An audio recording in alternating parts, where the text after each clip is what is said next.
Folks, can we turn our mics on now, please?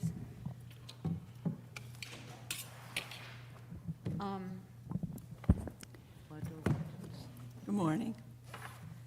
So, good morning, everyone. I am not Mike Jones. Oh, man. What we do? Actually, I'm an old environmentalist, having been with this commission since 1983.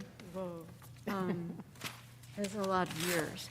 So today I've been pressed into service as environmental historian just to lead the meeting, and we depend on all of you and your wonderful ideas and your dedication. So with all of that said, can we please have the Pledge of Allegiance? I pledge allegiance to the flag of the United States of America and to the republic for which it stands, one nation, under God, indivisible, with liberty and justice for all. Thank you very much.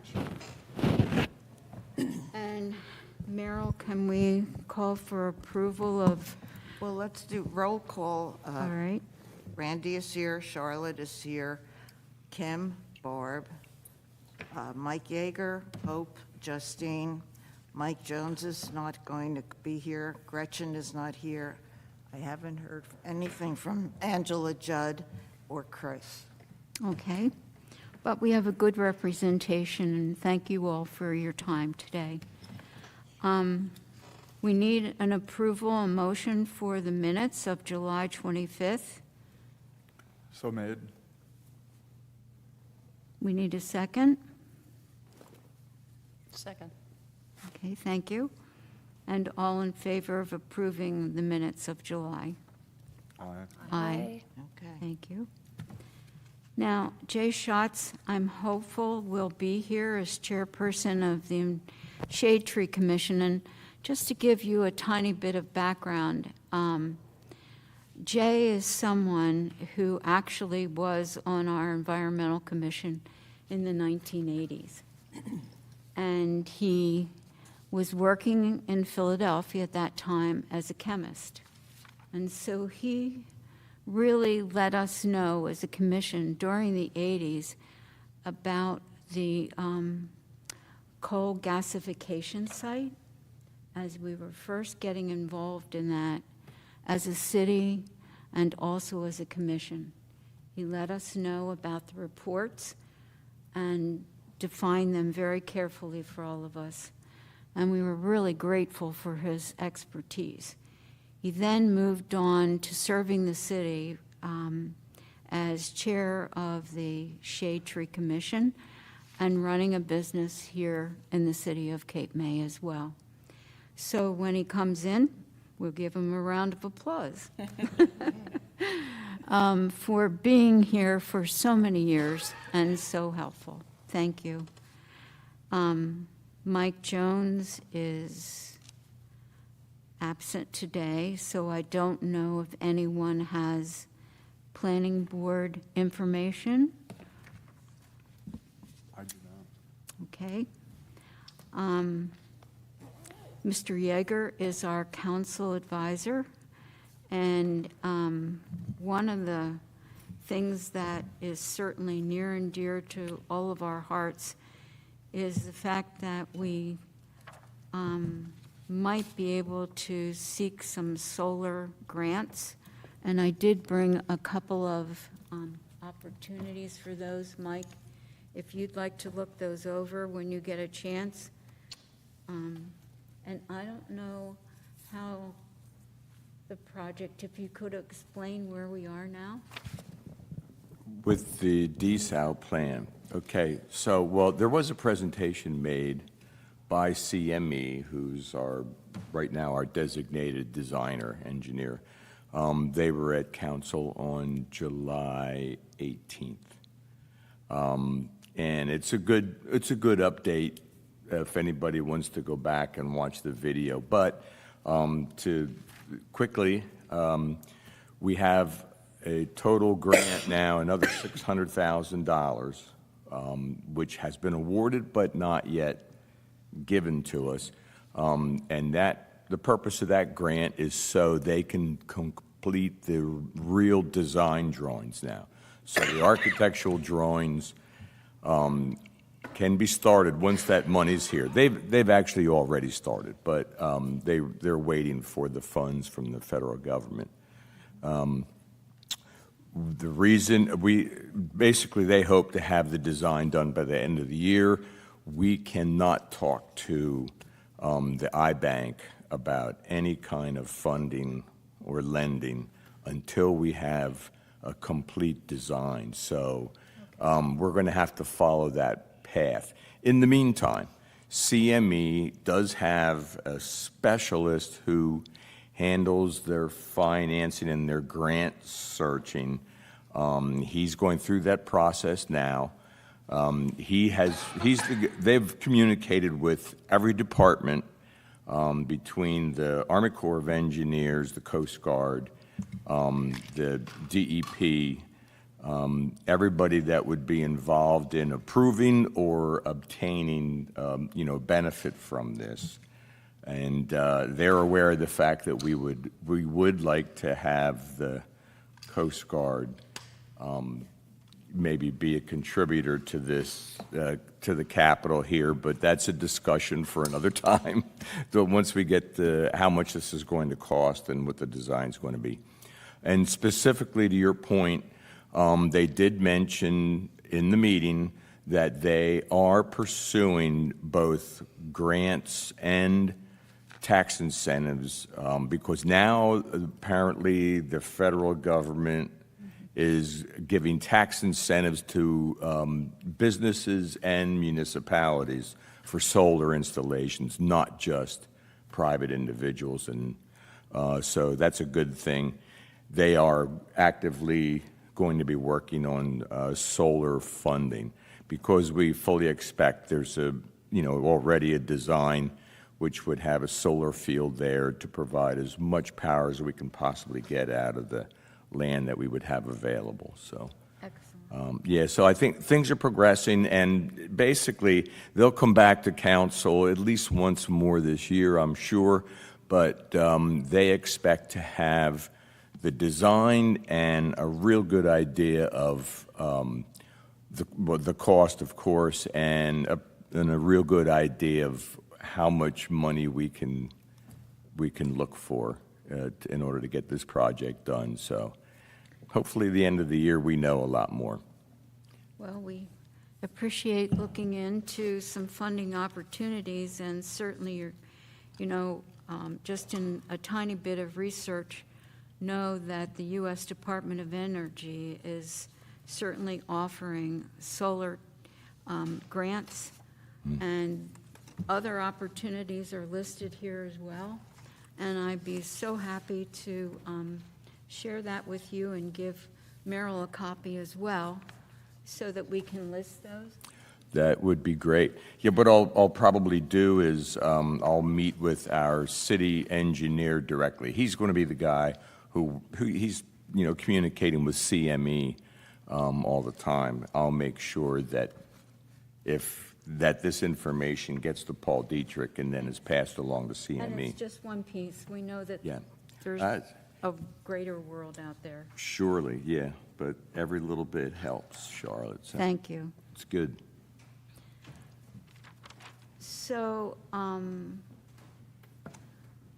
I can certainly talk about the commission handbook, or we can skip and look at some of the other reports by commissioners.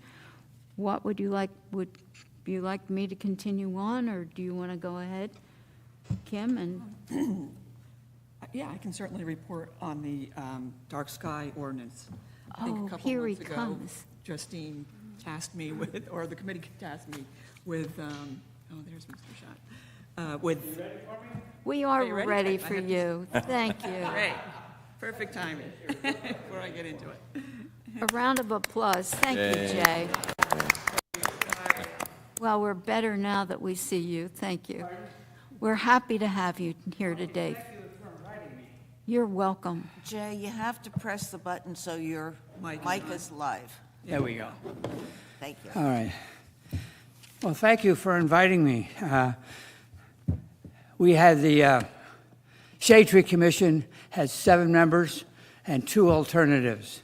We're down a couple of members.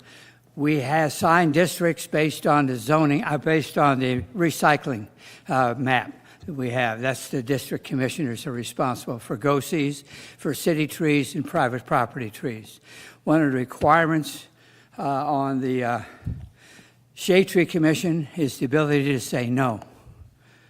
And basically, we try to get people that are not in business down here that their business is going to be affected by telling people they can't take their tree down.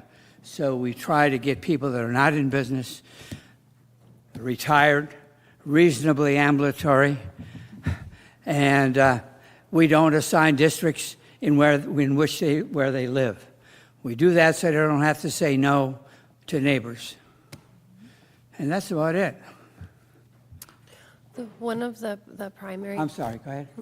the primary reason, The what? the primary reason that we invited you to come today was so that we could collectively brainstorm how best to collaborate on the invasive species ordinance and how the invasives are affecting trees This is the beach, right?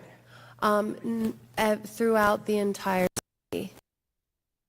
We have in Cape May is reasonably successful. You, Charlotte, and I remember the days we were planting grass in that area east of Convention Hall to try to hold the dunes down. Now there's a veritable forest in there. The city is contracted with Joe Lomax to go in and do an assessment. I don't know whether you're involved in that or not. But Joe Lomax has a hate relationship with Japanese black pines. He hates Japanese black pines. He says they're invasive, they're nuisances, they draw pine beetles. Well, notwithstanding, they seem to do real well in a harsh environment of the beach. And the shade tree will resist any efforts of the city to take down the mature or even the young black pine trees on the beach, the area between the promenade and the ocean, because they're doing 2 things. They're providing a winter habitat for Tweety birds, and they're also holding the dunes down. So when your commission identifies a tree that's covered in English ivy, The what? that's covered in English ivy, Oh. for instance, in one of the areas, It's a what is the order of operations? So your members ivy go to under trees? code? Yeah, like how would you address that? And how can we Right at best the base support of the you? tree, 2 feet up. Cut the ivy loose, whether our is going up. The ivy then on the tree will die. Okay, look like heck for 1 or 2 years, but eventually it'll die, because if you try to pull it off the tree, it'll be an exercise in futility. You'll never get it all off, and you'll just wind up frustrating yourself. Let it die back by itself. Eventually, it'll die and fall off the tree, and won't be doing. Ivy on a tree doesn't choke the tree off, but what it does is adds a lot of wind load to the tree. The tree isn't used to that amount of leaves, particularly in the wintertime, because that ivy stays green, as you know.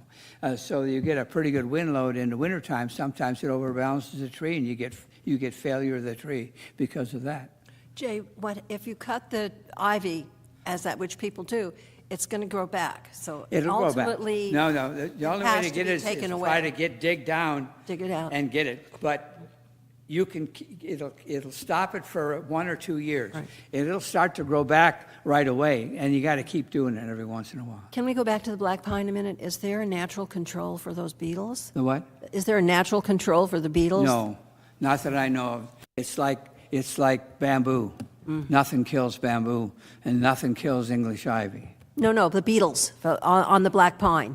Oh, yes. No, not that I know of. There's no, and it takes a while for the beetles to really get after them. In Avalon, they came in and took, much to the chagrin of a lot of residents who didn't have multi-million-dollar houses in the dunes, they objected to them taking all those Japanese black pines down. But what it did is improve the view of the houses with the $1 million views, which is what the whole idea was. my opinion, and obviously the opinion of the people to that program 2 or 3 years ago when they came in and found all these Japanese pine beetles, but nobody produced any Japanese pine beetles for evidence. Well, that's interesting. Jay, one of the questions that came up, one of the reasons that we wanted to get your input, what is the limit of the authority of the Shade Tree Commission, and also for that matter, the Environmental Commission?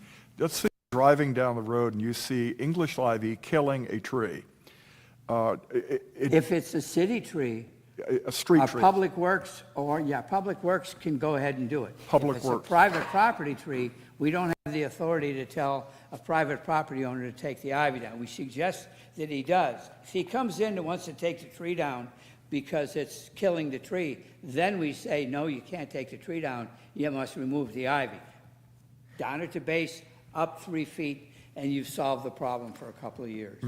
So I think that we're running into an issue then. So the invasive species ordinance that was passed last year, the invasive species ordinance that was passed last year compels homeowners to remove, for example, ivy from their trees if it is spreading into adjacent properties.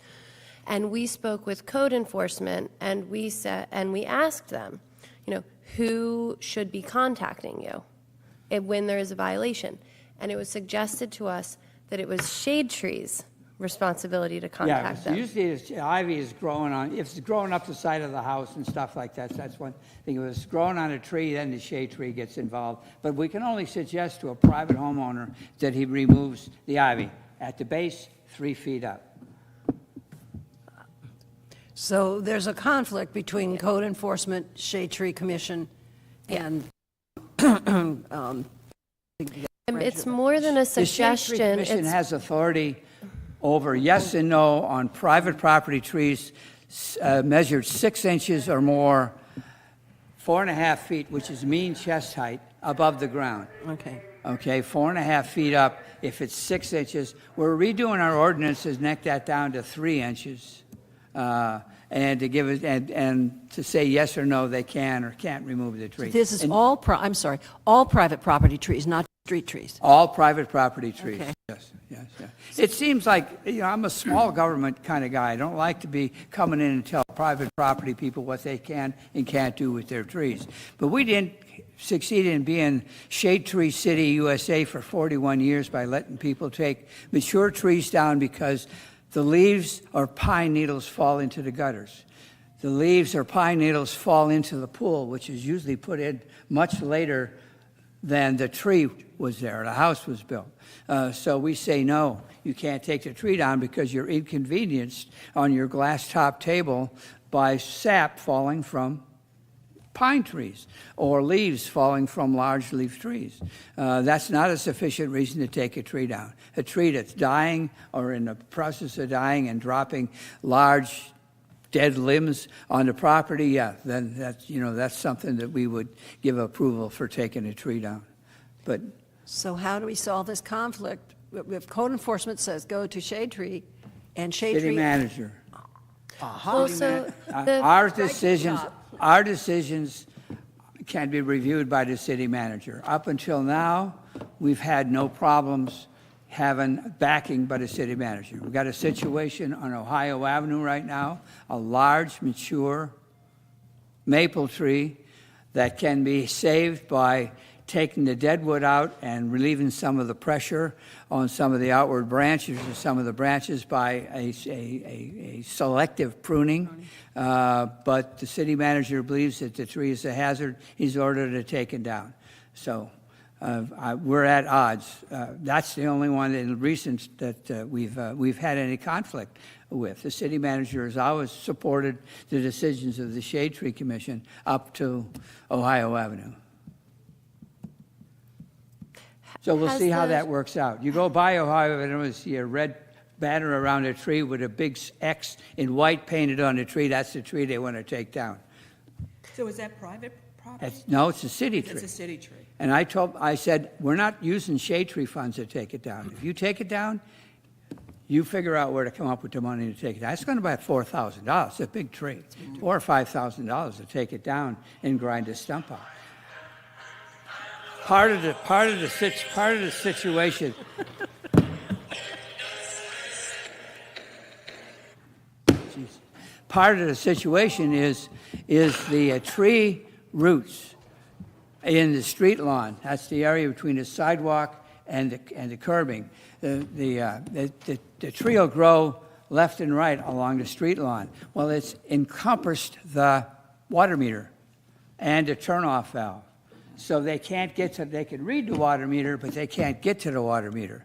So between the meter and the house, if there's a problem, there's no way to turn off the water. Almost all houses inside the house has a shutoff valve. You can turn it off to where you can go and do any work for a washer or a dryer or a sink or a toilet or something like that. So this might be a part of the situation, but there's a way of using a hole saw, a thing on a drill, to drill down and uncover that meter without severing the root. You cut a major root off, you're unbalancing the tree, and the tree will generally fall toward the cut side if it's going to fall. It won't fall toward where the roots still are. It'll pull those roots out of the ground and it'll fall toward the cut side. Almost all cases where a sidewalk person has come in and redid a sidewalk and cut all the tree roots off. And when the next storm comes, it'll fall toward the sidewalk. This is street trees. No. I say that as an absolute, but it just could very well fall the other way. Trees are funny critters sometimes. They don't read books. Pardon? They don't read books. Yeah. They don't read books, yeah. No, there was a couple of studies done.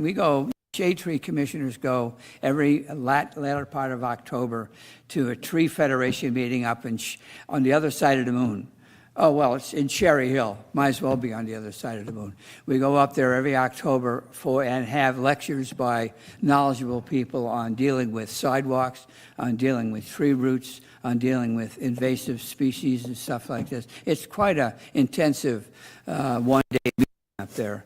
And we generally have 2 or 3 or 4 of our 7 people go up to that. Do you think it would be helpful if we sent the Shade Tree Commission a copy of the invasive species ordinance? No, we'd like that. Send it to Nancy. Okay. Nancy Mulford in the Shade Tree office. I feel like a number of your members, when they are scouting their areas, code says it's Shade Tree's responsibility to look at the trees in the area, and if they are covered in these invasive vines, contact them. You guys don't need to spend your own funding, your budget, or your energy removing those vines. That's the homeowner's responsibility, according to this ordinance. Right.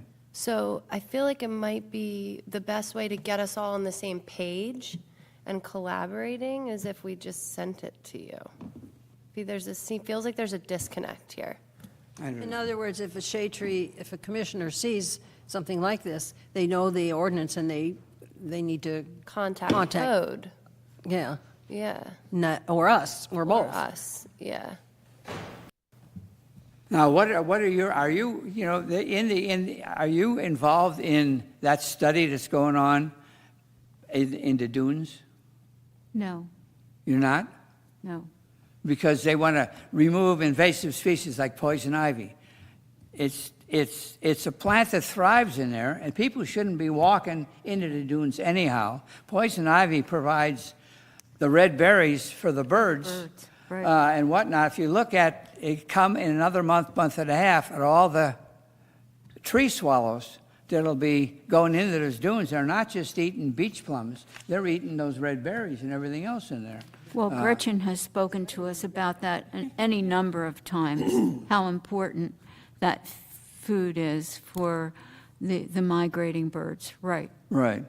So I'm sorry that she's not here today, but she certainly is, I think, our expert in that area. Who? Gretchen. Oh, Gretchen. Nature. Yeah, Why are we from not, the Nature Center? right. Okay. Why- Yeah, I think, I'm sorry, go ahead, Jay, I'm sorry. Go, the what? never mind. Okay. It's your turn. Is there sort an of appeal Ask process? the question, how long does an invasive be invasive before it's indigenous to the community. Never. Once it's been here for 100 years, it's no longer an invasive species. Well, don't confuse invasive species with non-native.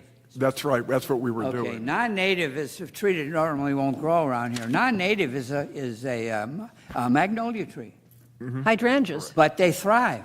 So as far as I'm concerned, it's just as good as any other native tree. If they survive down here, you know, it's just a marine environment and a relatively mild winters that we have. That a definitely southern tree does really well here in our environment. And with a changing environment, we may find that there are trees that do well here that didn't used to do well here. Exactly. And same thing with critters and stuff like that. Species. I remember years ago, to see a turkey buzzard here was very unusual. You know, because they'd be over in Delaware and in the eastern shore of Maryland, in the flat fields and stuff out there. Now, there's not only turkey buzzards, but black vultures and everything else around here are, you know, they're nesting in this area and whatnot. So that's either due to climate or increasing population moving further north. I'm not sure which, probably a combination of the above. Oh. Invasive, the definition then of invasive is when they actually take over and kill either natives or non-natives that are happy here. That's the difference. Yeah. Well, there was a time where to see a osprey Right. was unusual. And now every time you look up, there's either one or two someplace up in the area. And the only time that I ever remember that the osprey's on Bank Street, on that big nest right by the electrical station there, was last year. They didn't fledge any because they moved the nest.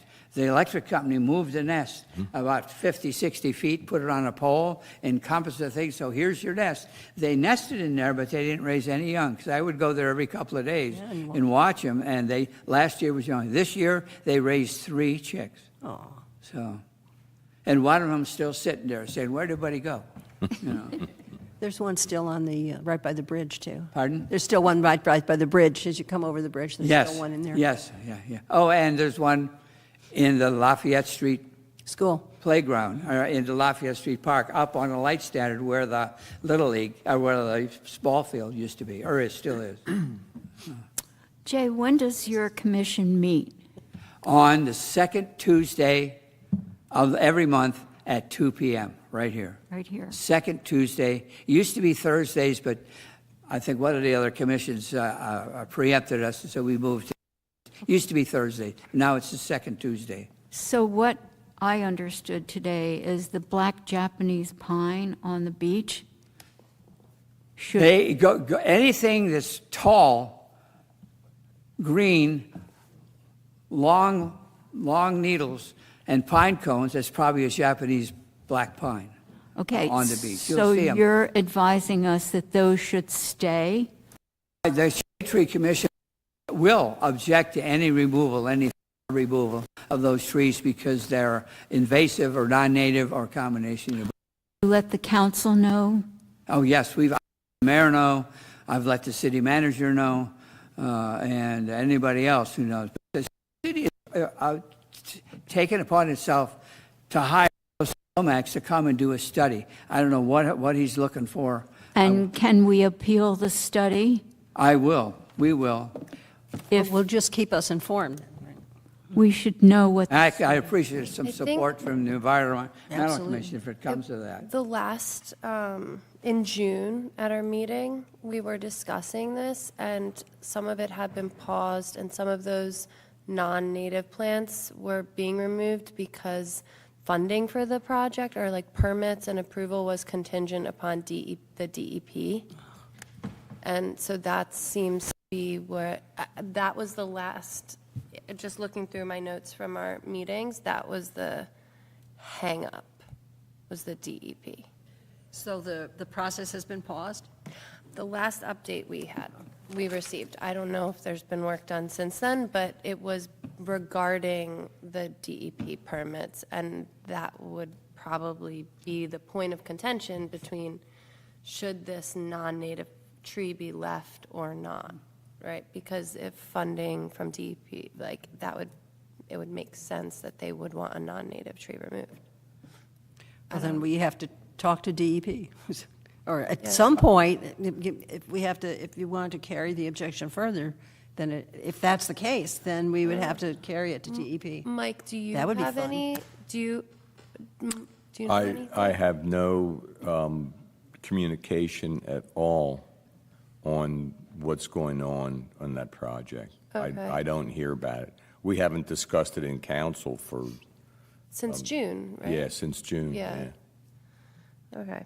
So, but I'm always able to find out, I'll do some digging myself.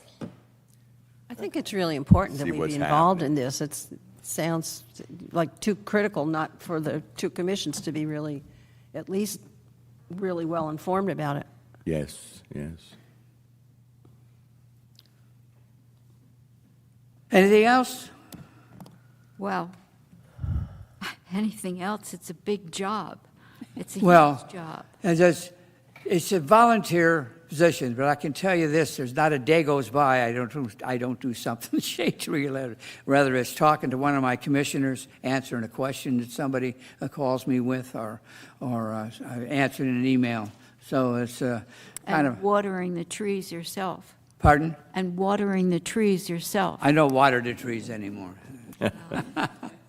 You did. We did when we used to plant trees in. For a while, the Public Works had a X number of gallon in a container in a pickup truck, they would go out. For some reason or other, they stopped doing that. So when we plant trees in, we try to plant them in the fall when they're dormant.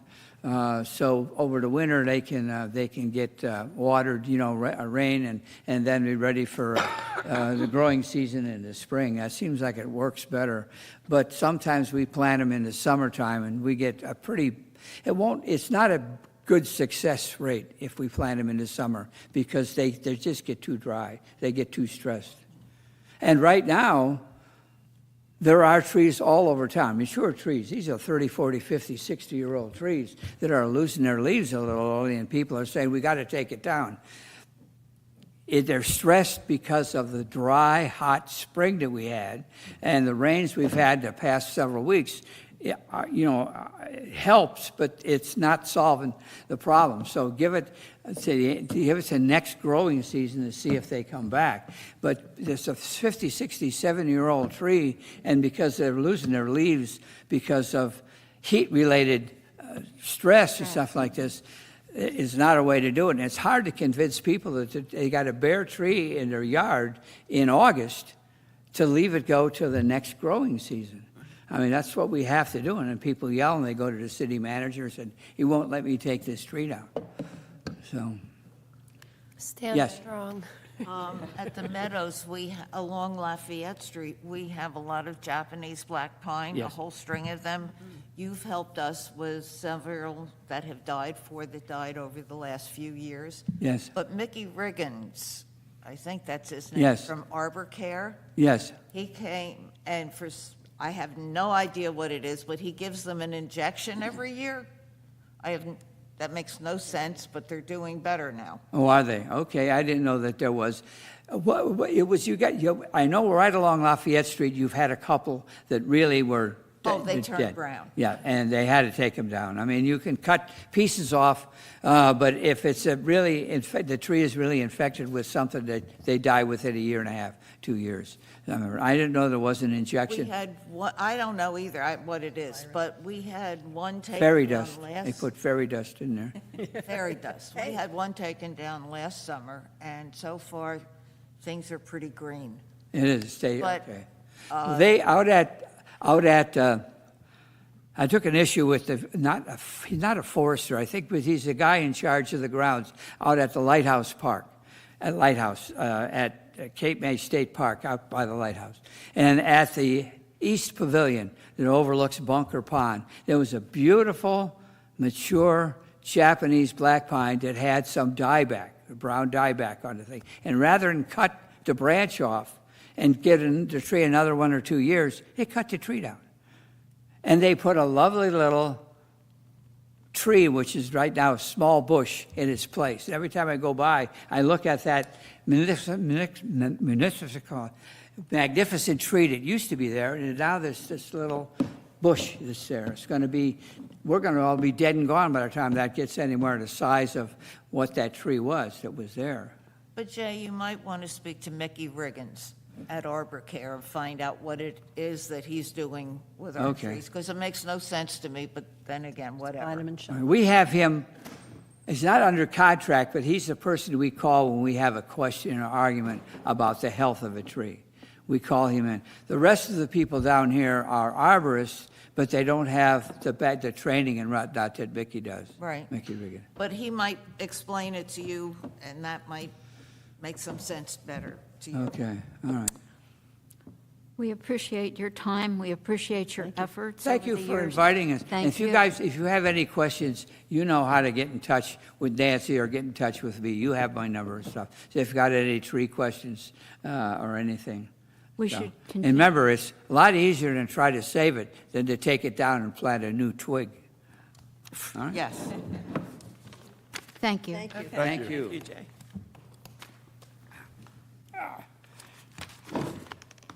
Take my hat, my stick, and go. Your phone. Bye-bye. Bye-bye, take care. Thank you so much. Good to see you, Jay. Yep. I do believe we were just about to hear from Kim. Right. Yes, so I was talking about the dark sky ordinance, they're calling it, and, you know, did a lot of research on it, and was going to bring it to the committee to say, you know, we should be bring this to council. Well, lo and behold, council already has one, and it's already been read already. So I think as a committee, I mean, I don't know whether or not we want to read through this ordinance, make any suggestions to change it or not. I understand, is it Ray again? Ray, the gentleman in the audience, was a part of bringing this also to council's attention, and there have already been some changes made from this version that I have printed out, actually.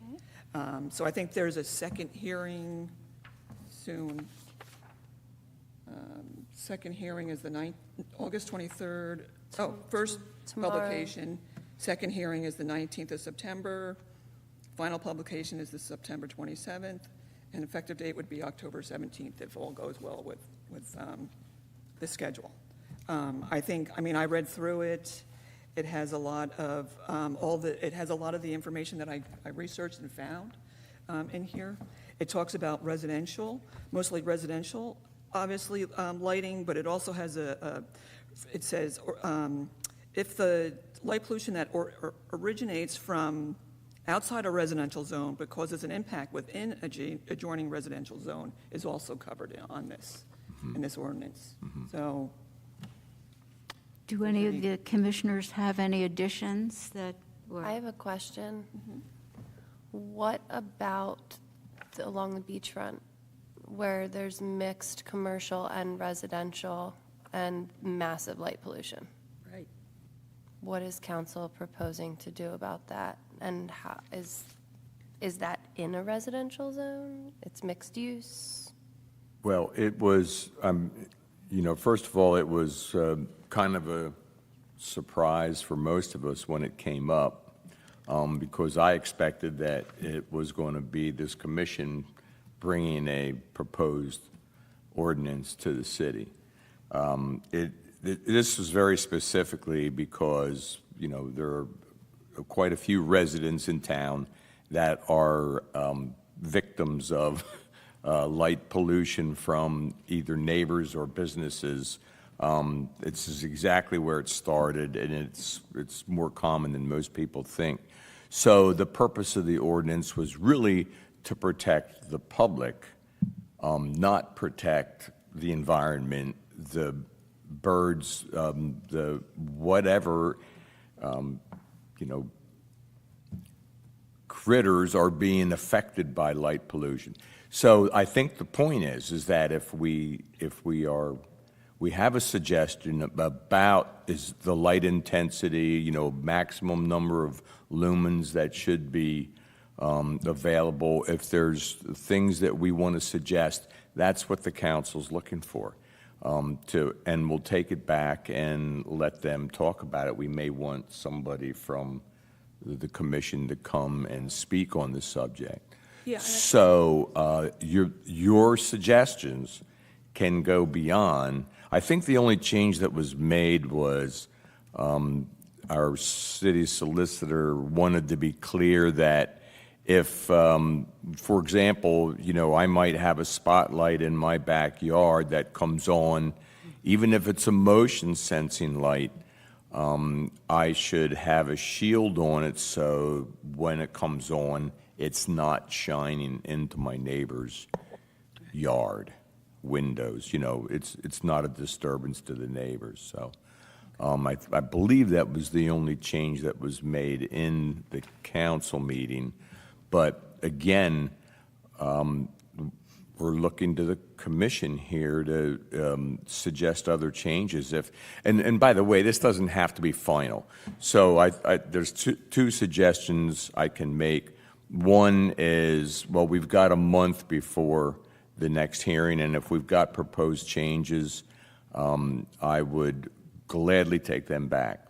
If we think it's going to take more time, there's absolutely no reason, and the council will expect that we would add amendments to this ordinance to make those adjustments. So that's what I'm telling you, is that if we have research we've done and we want to propose changes, that's what this commission should do. Tell me what you would like, and we will discuss it at council. And I think you have a lot of open minds about this, so. Do you think there should be some mention, and I had it a while ago and then my printer died, some mention of the protection of wildlife at night? There are critters that, I can't think of the word. Pollinators, nocturnal critters that pollinate and other activities in the evening, and they're disturbed by the light as well. So Yeah. maybe there can be a clause in there. There's just another reason why we need to do this. Right. And But what the about- question is, what are we proposing? What do we want to do? Right. It was interesting that day, I had read the editorial. I think it was Jack Fitcher did it, but his editorial was like, what the heck is with the robins being up now at 3:30 in the morning? He And hasn't I been hear paying this attention. too. They're It's always like, up at what 3:30 in the the morning. heck? And although he didn't have the scientific answer, he said that, of course, most of what research he did, it's light. Yeah. The light, there's so much light, and of course, they can feed on very low light, so now they're getting up earlier and feeding. I mean, it's clearly, wildlife is being impacted by light. And so I hope that maybe we can make some reasonable suggestions as to changes that could be made. If it's turning lights out sooner, if it's turning lights down lower in certain places, Motion activation. more motion activation And than hooding as than well. less. But there was a question also about the lights that shine on the Physic Estate all night. You just hood them. You don't have to go up to the top floor of the building. Yeah. So here I am, the solar person again. Yeah. You certainly can have little solar lights in your garden or along your pathway or along the swimming pool or something of that sort that are not intrusive to either people or to wildlife. And they work very well. They do. So it's just maybe an addition that we want to think about for council in the ordinance, that could be another opportunity. So recommending more solar Yes. lights than the electric lights that many people may be using right now. Exactly. Yeah. Also, like I said, I think this obviously takes care of the residential zones. It's the commercial zones that Yeah, we that's really where need to the- worry about. And in my research, I don't know that there's any specific code that, addresses that we already have on the books. So that's something, and could be a totally separate ordinance too, obviously. Seems reasonable to just make it Altogether. an amendment, though, or addendum. Like the Grand, for instance, the lights out front of it they cast a shadow at night. Yeah. It's kind of mind-boggling. I don't, That, and there was string lights, that's not mentioned in here, string lights, that don't have shields on them, could be an issue, around pools, everybody likes them around their pool, or around their decks and things like that. And is the answer that, that's not great lights, but if the problem is that they're staying on all night as opposed to going off at 11 p.m., or, maybe we need a curfew on lights, just like, on certain types of lights, that, just like we do with noise or kids.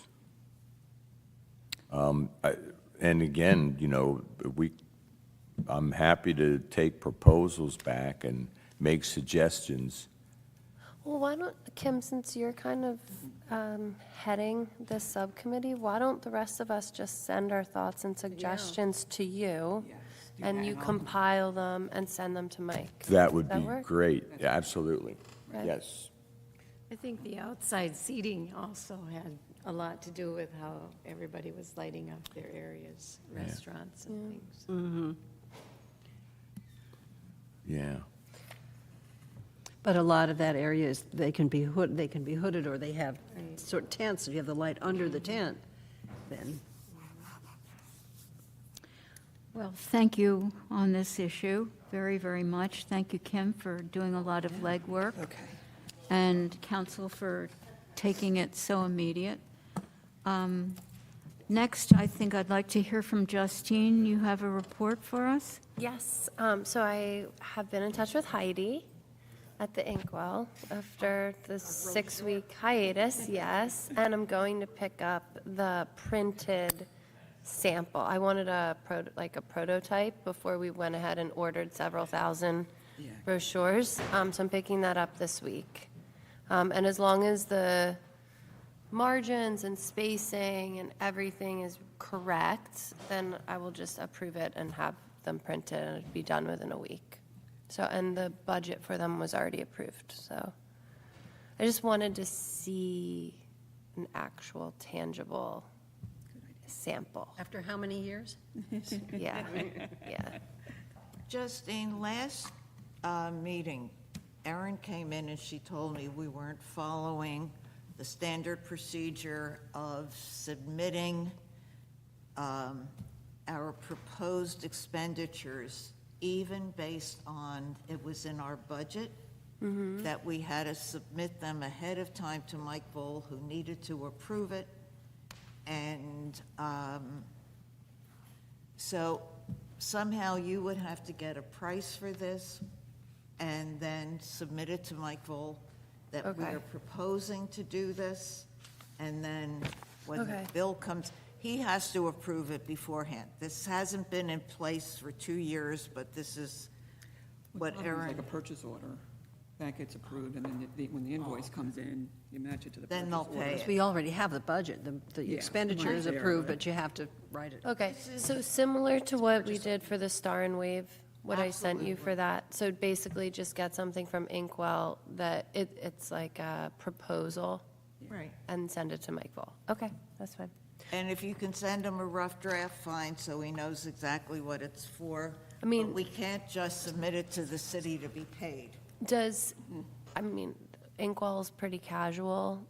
I have an email from her with one line, like this many copies for this much money. Can I just print that for him? I have no idea. You could try it. Why not? This is something new.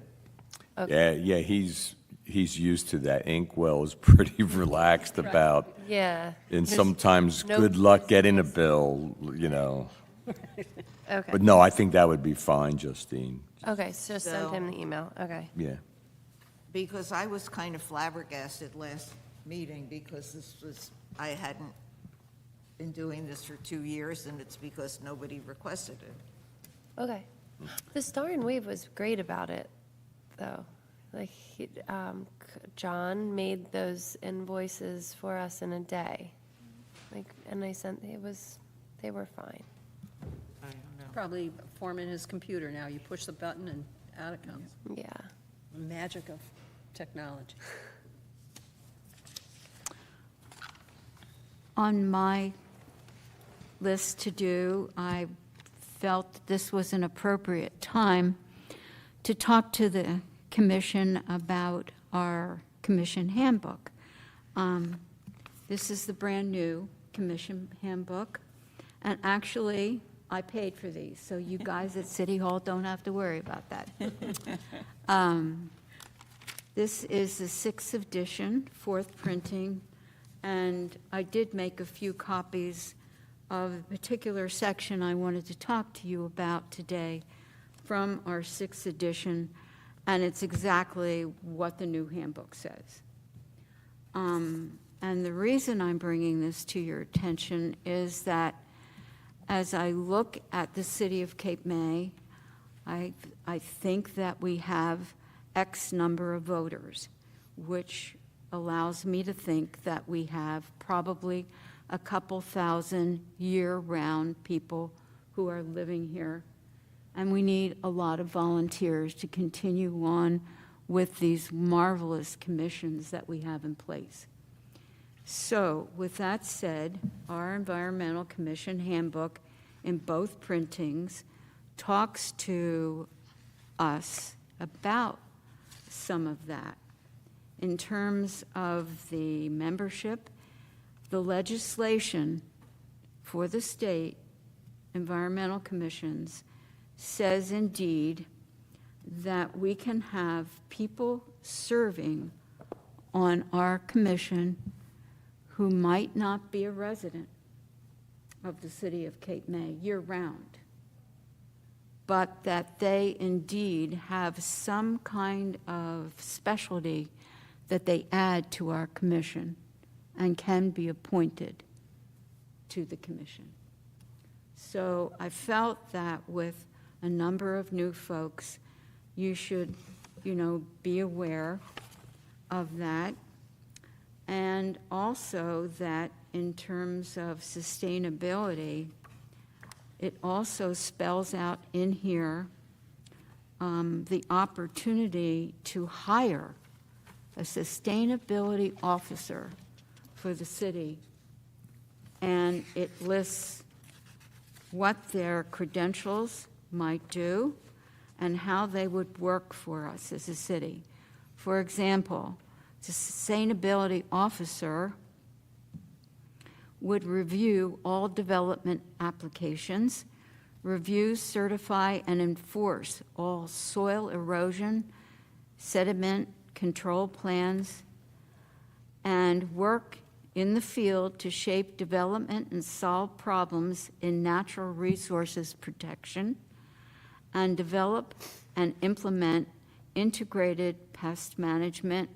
And it goes on and on with the duties that you could have for this particular paid position. So with that said, I would like to offer a handbook. We should give one to Randy. Thank you. And I can get more of these, obviously.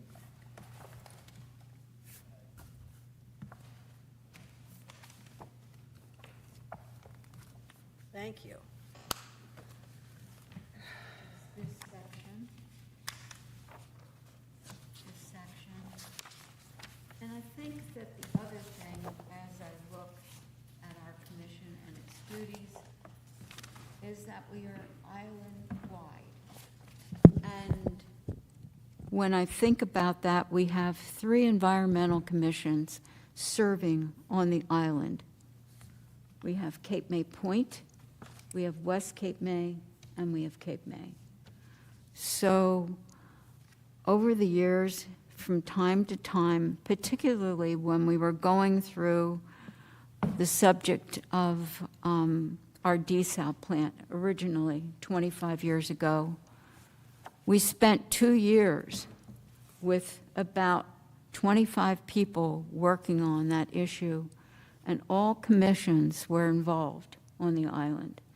So there may be an opportunity that's a whole lot bigger than just us, that we would want both our Cape May Point commissioners and West Cape May, wherever we can find that meeting of the minds or discussion time.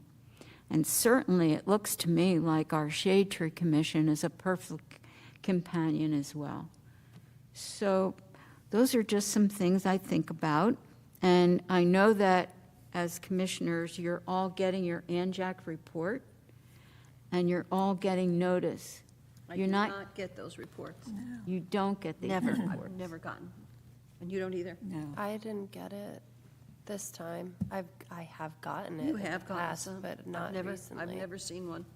This is not good news, because Sorry. not only do you get this quarterly, but you also have the opportunity to go online and take the courses as well. So I do get these. this is, I don't know where this snag comes in, if we can figure this out, but each one of you, because our dues are paid, should have that opportunity for both the literature and the online. Okay, with that said, are there any other questions in that area? If not, I'd like to ask any members of the public who want to address us. I would like to just follow up on one thing before we move on. Meryl, I sent you the list of species that we as a commission wanted to recommend for the pool screening. That chart, was that, yes, I sent it out, I you think. did? Did the council find that acceptable to include? I don't remember seeing the list, but it's exactly what we were looking for. Okay, great. I think that, it's going through its motions right now. It was second reading and approval at the last council meeting, so now we have the 30-day wait, at which time it will become an ordinance. That just Adding seems this, I don't great. think is a problem, and I'll check with Chris Gillen-Schwartz about that, but Okay. this is perfect. It was very user-friendly and had options, so, okay, I just wanted to know where. So I can keep this? I thought I sent it around. I'm sorry. Seeing it. I don't either. Yeah, All I right, didn't see it. so, Off the grid. I think it's buried. Yeah, right. I liked how it has the legend, too, for like full sun, partial sun, shade, so that homeowners Yes. have a guide. It seemed, and Gretchen loved it. She said it was perfect. No, it So- really oh, is. this one? Yeah, Okay. so I thought that seemed like a great solution to that problem. I will certainly send it around with the minutes.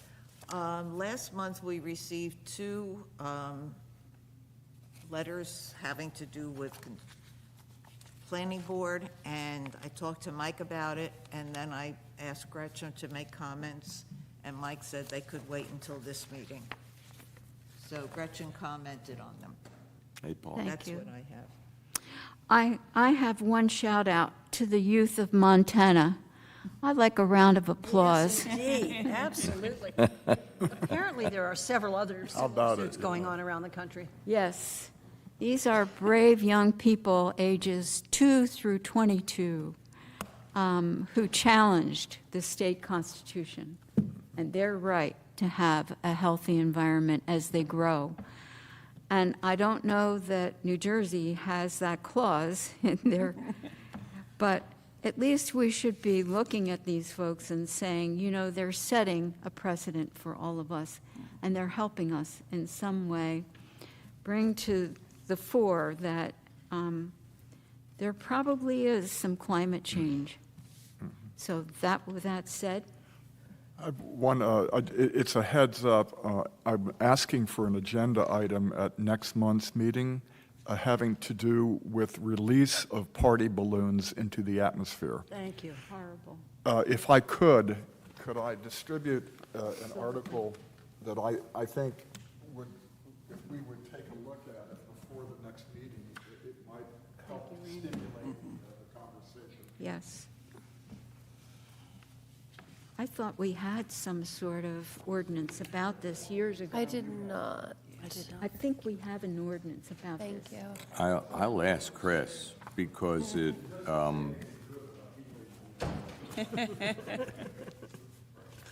Because Numbers in there are we've talked about this. If years we could maybe have a 10-minute discussion at next month's meeting about this topic.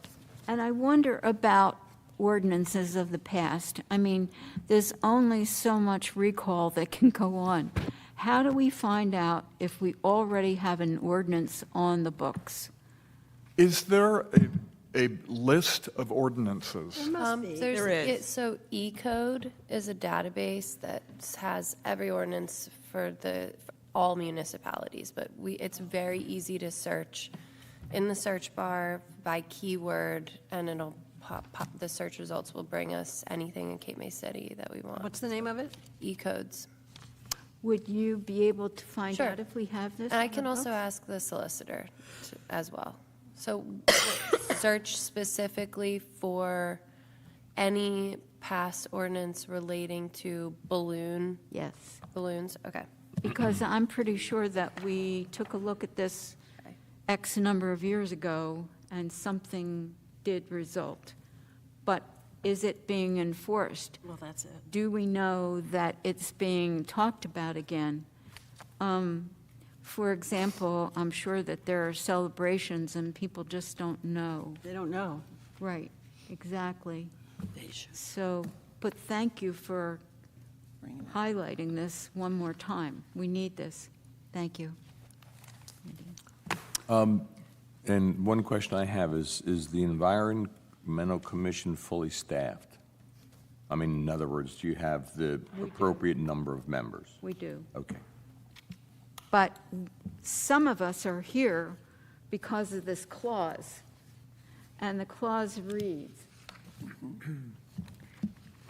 some municipalities have gone beyond the provisions of enabling legislation to establish other membership categories. Some commissions have associate members who have expertise in special areas, but may not be residents. Others have student members, high school members, who have a special interest in the environment. These classes of membership can be formalized by passage of a local ordinance that spells out these members' powers and requirements. Okay. Okay. Thank you. Chris Clements was on his HPC. Well, No, that's right. Dave, West Cape. you mean Dave? Dave Dave Clemens. Clements. Yeah. Right. But I think that that's in their charter. Okay. Yeah. Anything else for the good of the group? Anything from the public? Yeah. No, you're good. Thank you for attending, and thank you for your wonderful, wonderful help. Okay.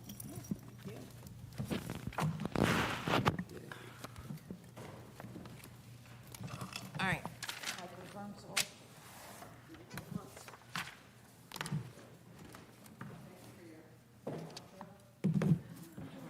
I'm okay. Yeah, I'm sorry I didn't get back to you. I just, like, the week, I think we were out of town or something. I don't know. We were away for most of July, and now I'm back and playing catch up. How are you? I'm okay. Good, good. Yeah.